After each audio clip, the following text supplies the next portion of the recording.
That is the very dapper Hall of Famer, Cris Carter. I know that because he's wearing a Hall of Fame jacket. Get to that in a second. This right here is Nick Wright. Looking great, C.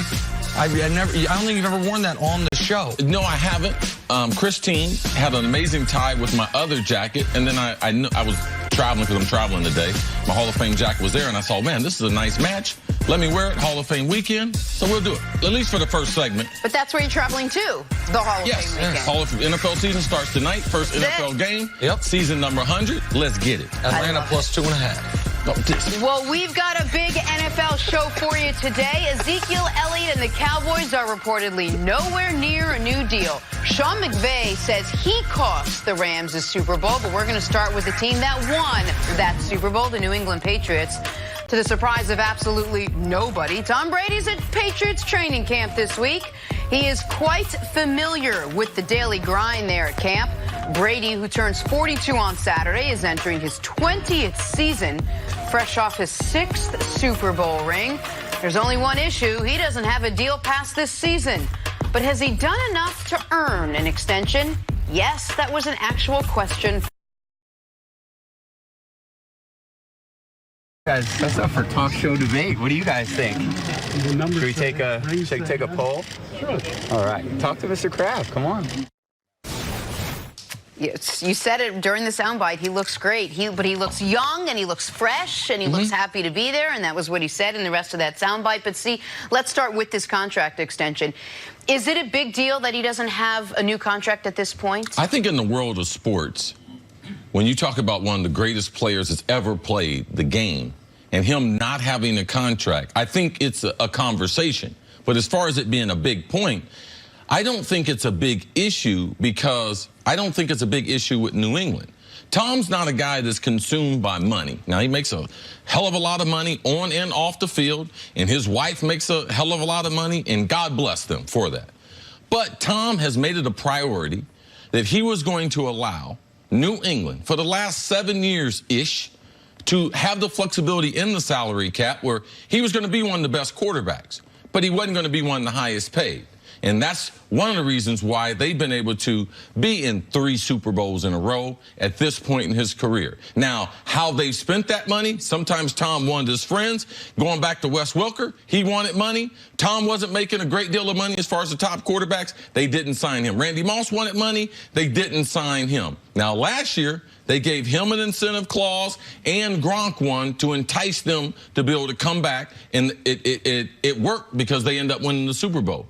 But I'm not concerned because I don't believe New England's concerned. And when you trade Jimmy Garoppolo, which they did 2 seasons ago, ultimately you are going to have a quarterback issue. And then not only Jimmy Garoppolo, but Jacoby Brissett. They traded him to Indianapolis. Now, you're talking about ultimately, I think in the next 3 years, because I think Jacoby's going to be a starter in the NFL. So they traded away 2 starters who were the potential replacement for Tom Brady. So they said they're not worrying about it because Brian Hoyer is not the future of the New England Patriots. Now, if Brady was to get hurt, what would they do? The season would be over with. They would be stuck with Brian Hoyer. They can't run this offense with him. You can't throw the ball, and right now, they are not a throwing team. They are a dominant running team. If you look at from week number 17 last year, what they did in the playoffs, how they won their 6th Super Bowl, it's running, and that's what they're going to do, offensive line. They're going to play to their secondary, play to their defense. They believe their defense will be a top 5 defense. So Tom Brady, being the highest paid or one of the highest paid right now, is not a concern to New England. Now, I wouldn't be surprised before the season if Tom Brady signed a 1-year extension. Like, I wouldn't be surprised at all, because to me that seems like Kraft and Belichick, the way they would like to continue doing business with Tom Brady. And just another side note, if you look at all the seasoned quarterbacks we have in this league, and you go to Phillip Rivers, Ben Roethlisberger, Eli Manning, Drew Brees, out of all those players, only Ben Roethlisberger is not in the last year of his contract. Correct. So our oldest players, if you look around the league, Phillip Rivers, he did an interview 2 days ago and said, I'm not worried about it.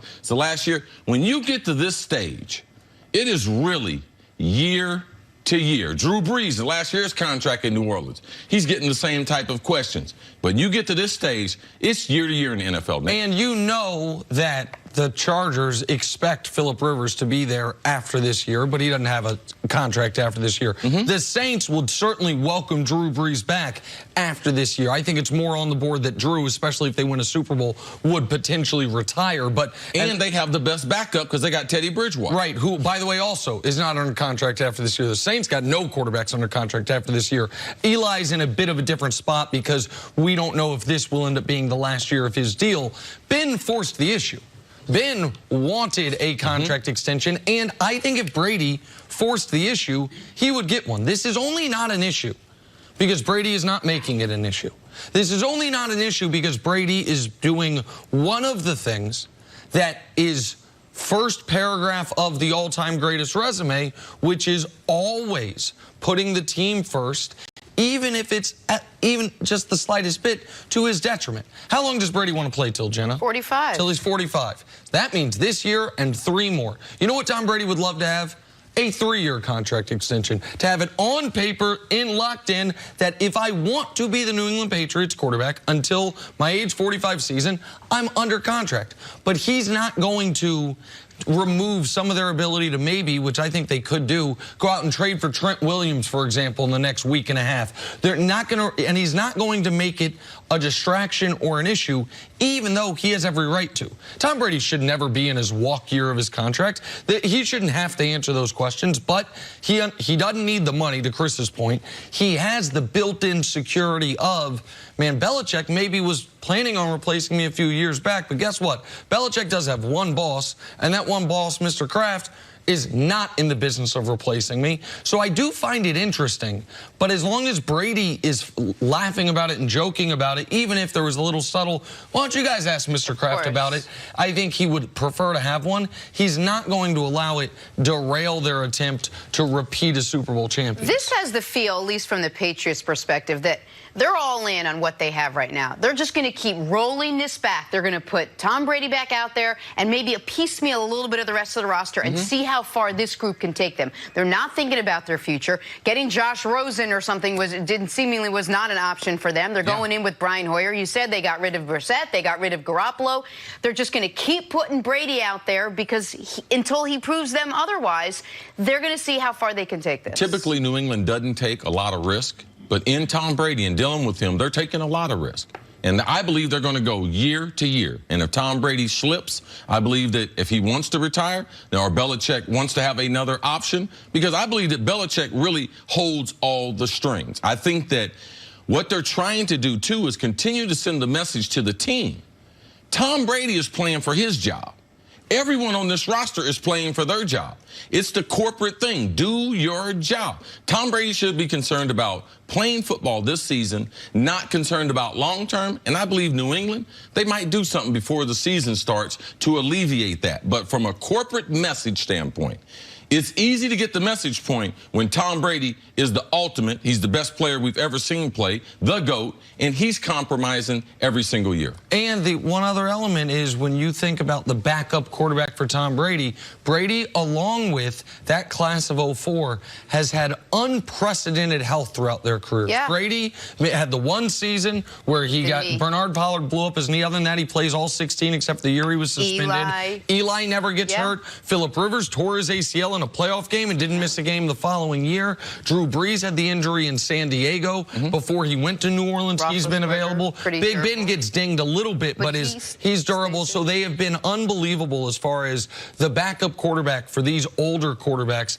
has never had to be pressed into service for any real amount of time. All right, we're going to talk a lot more about this coming up. But on the other side, Sean McVay singled out who was to blame for the Rams' Super Bowl loss. Wait till you'll hear who he picked.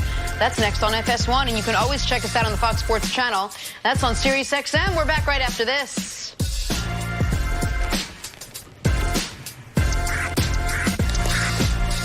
It's the hottest basketball tournament of the year. With the best young players from around the world. All for a chance at being named a global champion. Junior